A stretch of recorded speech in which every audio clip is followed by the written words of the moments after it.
Tale kratka zgodbica se začenja v Bareski. 12-letni fantek se je svojo družino preselil tja, v mestece Ozark. Mogoče je kdo gledal celo serijo na Netflixu Ozark? Jaz sem začela, pa nisem končala, ampak ta kraj je obstaja. Je pa to eno najbolj slikovitih območij na zemlji. Široke reke, ki se prepletajo v tanjše reke in poraščeni gozdovi, visoka drevesa, klifi. Gre za neko območje, ki je čez dan nekaj najlepšega, po noč pa nekaj najbolj misterioznega, ker je največ prostora, da se zgodi nekaj in se nikdar več ne odkrije, ker je vse tako prepleteno, skrito in čez noč tudi spooky. To območje je del Missourija, Oklahoma, Kansas, ima tudi veliko zgodovine.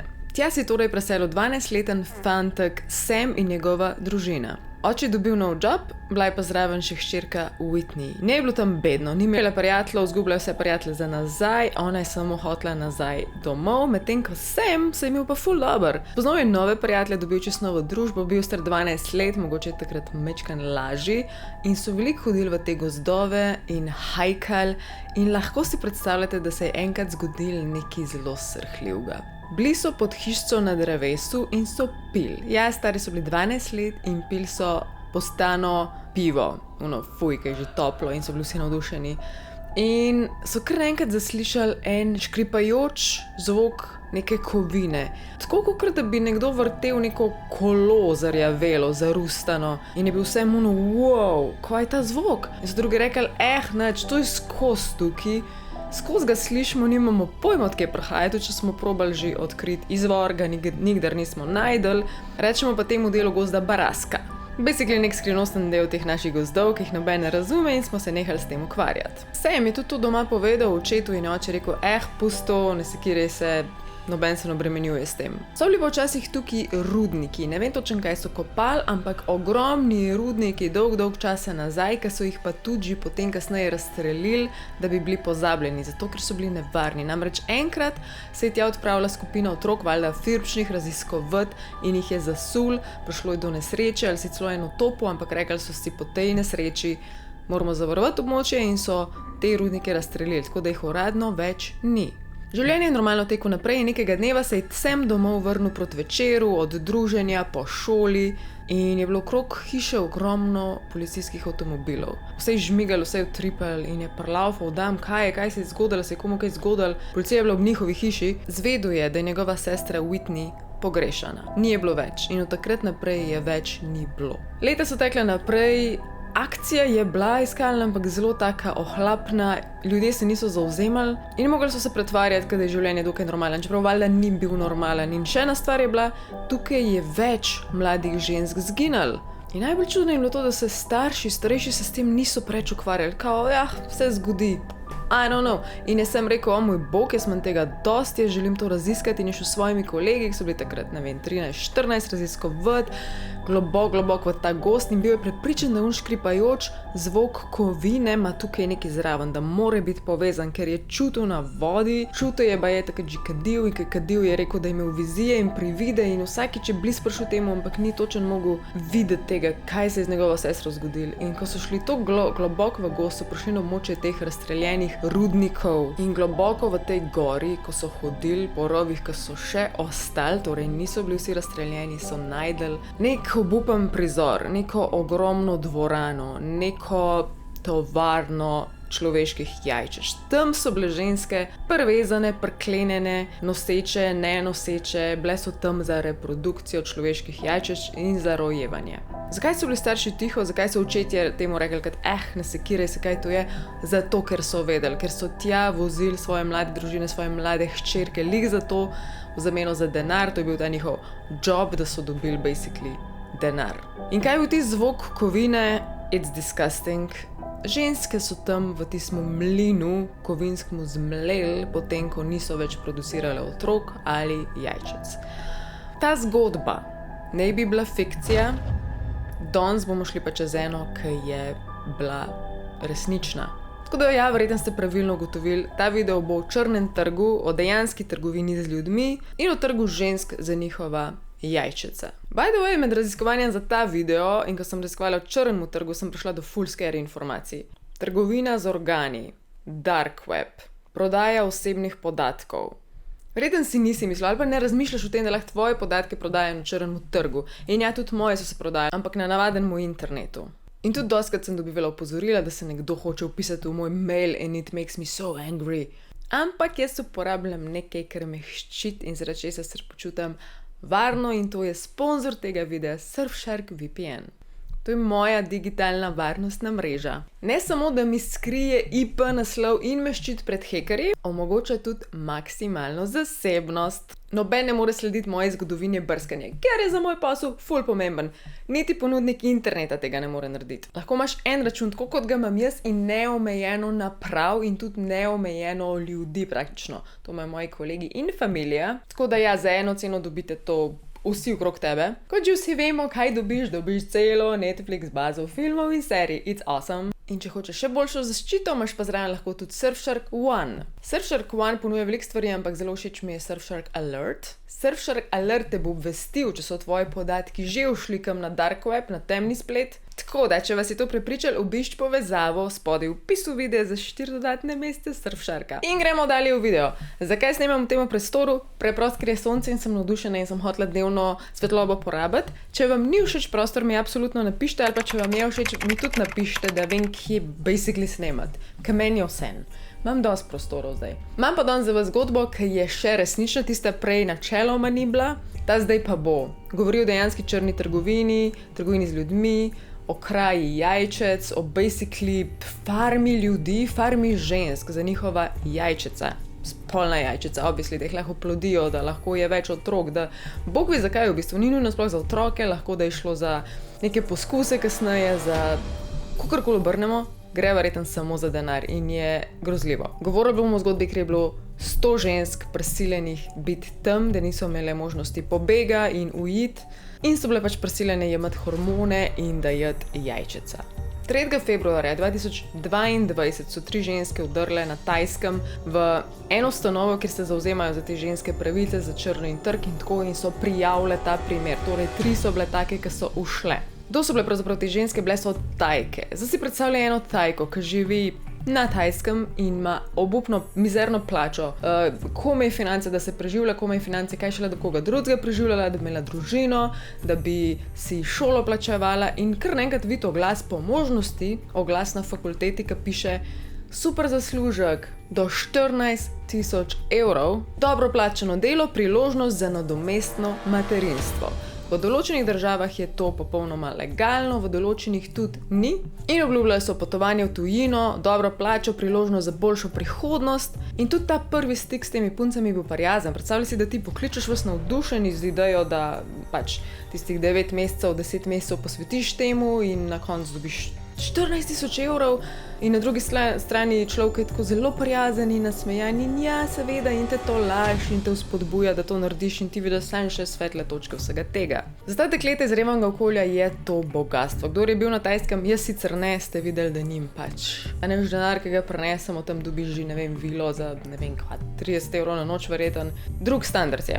Tem puncem potem naj bi se obetala pot v Gruzijo, v Dubaj. Vse to samo neko razvajanje, preden grejo dejansko v akcijo in potem na te hormončke za tistih nekaj mesecev in so super plačeni in uživajo life in svet bo dober. Ampak to, kar se je začelo kot čudovita sanjska nebeška priložnost, se je kmalu spremenil v nočno moro. Dekleta so res odpeljali v Dubaj in tam so jih še tako spodbujali, ta agencija oziroma agentke in agenti so jih spodbujali, slikajte se, uživajte, pa gremo naprej, a ne. By the way, končni cilj je bila Georgia v United States, ker je full weird, tako sicer bolj Texas območje, a ne. Georgia, ja, ful nenavadno. Bi človek pričakoval, da bi šli v kakšno še bolj čudno državo ali pa ostali, ne vem, v Gruziji, ampak so šli v Georgio. In ja, v Dubaju so uživajo, plačane imajo hotele, imajo za jesti, imajo za piti, imajo tour guide, hodijo okrog, se slikajo, uživajo, se počutijo varne, med sabo se nobena ni poznala. Glih slučajno, v tem primeru jih je bilo 13 na začetku in se niso poznale, nobena ni imela nobene povezave, ampak so se ful zbondale, so se ful skonektale. In ko so se naužile Dubaja, so jih naprej poslali v Gruzijo. In tam je bilo spet ko ful turistično, uživajte, veselite se, pijte, jejte, slikajte se. Verjetno tudi z razloga, da je izpade navzven, da se imajo ful dobro in da je vse pod kontrolo, tako kot mora biti, ker družine valjda so imele še vedno na vezi in ja. Naslednja stvar iz Gruzije je bil pa vlak, zelo dolga pot z vlakom. In na vlaku so do njih prišli člani te agencije in so rekli, samo ena stvar, punce, dajte nam prosim svoje pasuše. In punce so valjda jih dale, čeprav so nekatere vmes sprašale, ok, zakaj pa? By the way, ba je nikoli v lifeu ne dati pasuša, vedno ga me presep, pač tudi če ga daš, bod zraven, ne ga dati in pusti, da ti ga odnesu iz pred oči. Tu riski. Ker če nekje obstaneš, da nisi v svoji državi, se veš, lahko si se zajebal in ne moreš več nazaj. No, v glavnem, in so punce vprašali, ok, zakaj pa? In so rekli, nič tacga, rabimo se. Dejansko so jim pač dali pasuše. Te ljudje z agencije jih niso hodili za 5 minut, hodili so jih obdržati za nedoločen čas, dokler so one kao na tem darovanju jajčec oziroma na nadomestnem materinstvu. So rekli, to je samo zato, da se mi zazihramo, ker se veste, kako je včasih kakšna mamica ima tega otroka in ga nekam se rodi in ga nekako noče dati tej družini in ne hoče pobegati in samo da imamo mi nekaj tukaj, da se bolj safe počutimo. In by the way, so jim tudi rekli, ni panike, če se te na koncu premislili, pač ni pravilno, nismo se tako zmenili, ampak se bomo že nekaj dogovorili. Kao tudi to ni bilo dokončno, da morajo nujno tega otroka na koncu dati. Preden gremo naprej s to grozljivko, da mečkan opišem za tiste, ki nič ne veste o tem, tudi jaz nisem nič vedela o tem, ampak kako sploh poteka to s hormoni in dajanjem jajčec. Ni tako simpel, kot zveni. Verjetno tisti veste, ki ste dejansko čez to šli. Ena stvar je, da poješ te hormone. Je ful enih vrst in jih celo odneseš domov, ne vem, pri nas tudi tako, in si moraš to potem z injekcijo vbrizgati v ta spodnji del trebuha, ker je prvo kot prvo to boli. Drugo kot drugo ne vem, kako je to varno sicer, a pri nas celo doktorji to naredijo, ne vem, naj napiše kdo drug, ampak pri njih je tako, da so si mogli sami dajati. Si 10 dni doma in si to vbrizgavaš z injekcijo, potem pa ješ hormone. In ženske in moški vemo, kako so hormoni vpleteni. Pri moških testosteron seka in ste celi čoravi in polni ega in ne vem kaj. Pri ženskah pa sploh imamo 4 faze v ciklu, ampak tukaj tih pa vbrizgajo krat 100, ne vem. Point vsega je, da ženska podoživlja tukaj ovulacijo ko zmešana. Mi imamo eno ovulacijo v mesecu, nekje sred cikla, nek 12. dan cikla in takrat pride tisti en jajc gor, ki je ready biti oplodit. Večinoma je eden, ne?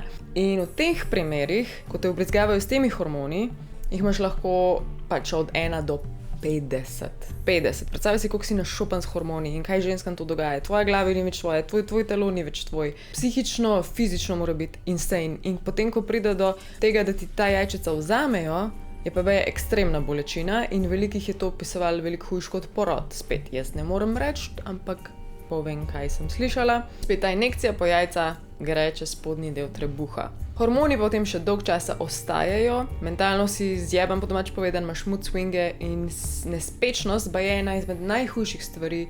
Napihnjenost, to, da se komi prepogneš kdaj, pravno nisi noseč, pa zgledaš noseč, lahko se ti not nabere do 15 litrov tekočine, basically, kot da si ekstremno noseč. Telovaditi niti ne smeš, če bi si želel vso to gadno energijo vendati in da se malo sprostiti. Ne smeš telovaditi, ker so jajčniki toliko napihnjeni, da se lahko obrnejo okrog, ker je potem spet zase težava, milo rečeno. In potem ne bi pod anestezijo običajno ta jajca ven vzeli, in punce rečejo, da je to še najmanj boleč del. Ni panike, ker si načeloma pod anestezijo, ampak potem naslednji dan, oziroma ko se zbudiš, je pa nočna mora. Tudi sem prej govorila, da je kao bolj boleče kot porod. Ko se zbudiš, pride do tega 4. koraka, ko je res Verjetno tudi psihično, ko se zavedaš, da karkoli se dogaja in boli, ni zate, je pač za denar, ni pa zate, ni tvoj otrok. In ženske veliko poročajo o tem, da ogromno stvari prej niso vedele, da niso bile opozorjene. Tako, kot se veste za, ne vem, endometriozo ali bilo kaj, ker imamo ženske težave, to nikoli ni bilo raziskano in potem ti doktor reče, se ni nič. Tlej pa sploh malo informacij, ker je dokaj sveža stvar in ženske ne vejo, kaj jih čaka in je potem pač šok.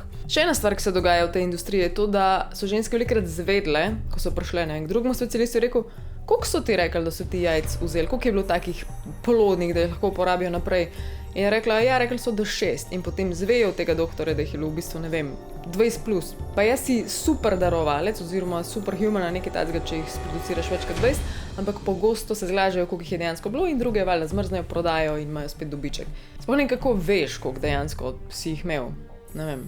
Zdaj pa dejansko zgodba, ki je bila v člankih, časopisih, ki je pač prišla v javnost. Torej, tista ženska, ki je vletela v tisto fundacijo, odprla vrata, rekla, o moj bog, tam nas je 100 žensk bilo ugrabljenih in smo mogli darovati jajčec in vsi so bili tako, kaj?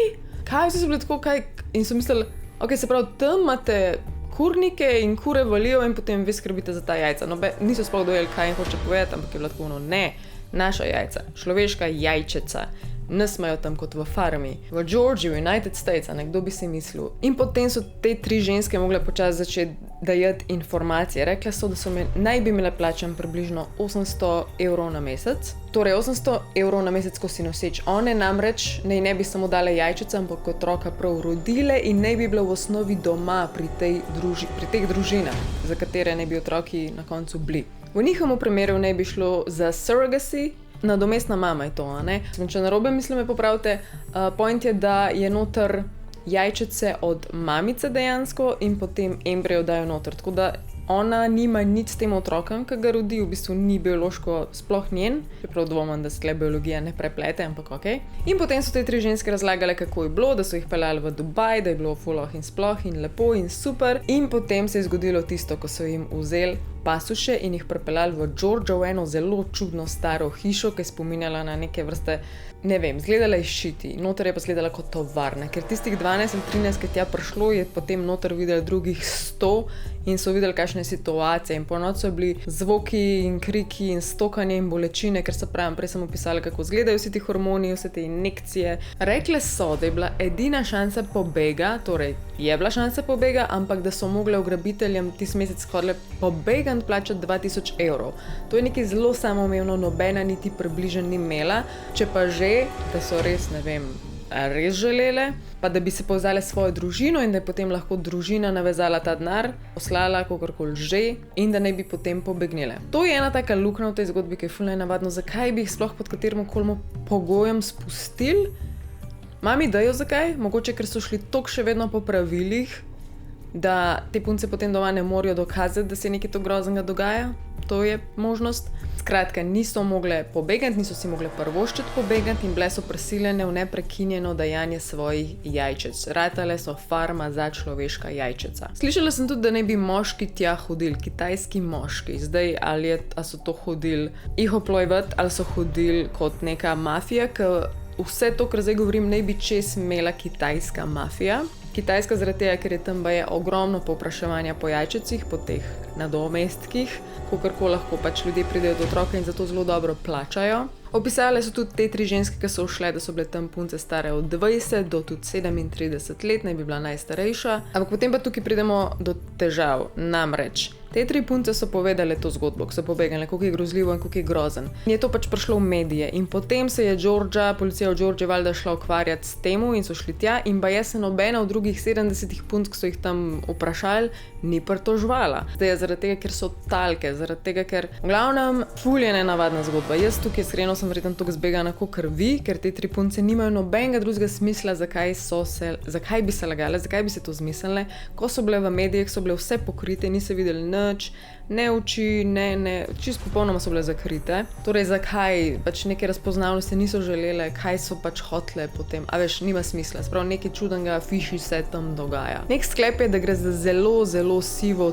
cono zakona. Zakoni niso še toliko jasno določeni in ja. Pa pridemo do teorij, kaj vse se dogaja s temi jajčici. Če računaš, da je minimalna cena za eno jajčice nekih 2-3 tisoč evrov, minimalna, in da jih tam vsaka ženska vsak mesec da lahko tudi po 10 in potem je žensk 100. In zato računi. Pa je cela ta industrija, ki je toliko črni trg ženskimi splovili, basically, je multimiliarderska. Ne milijonarska, multimiliarderska. Tukaj je ogromno denarja. In zdaj teorije nastopijo, kam da grejo vsa ta jajca, če ne nujno otroke k familijama, ne? In potem je bila ideja, mogoče je to črn trg, oziroma mogoče je to dark web, prodaja na črnemu spletu. Ampak potem bolj, ker razmišljaš, da to nima smisla, ker kdo pri zdravi pameti bo šel na dark web in bo kupil nekaj tacga, kot je človeško jajčice. Prvo, ko boš vedel, da je še vedno okej, da je pravilno shranjeno, ker tudi shranjevanje teh jajčic je ful drago.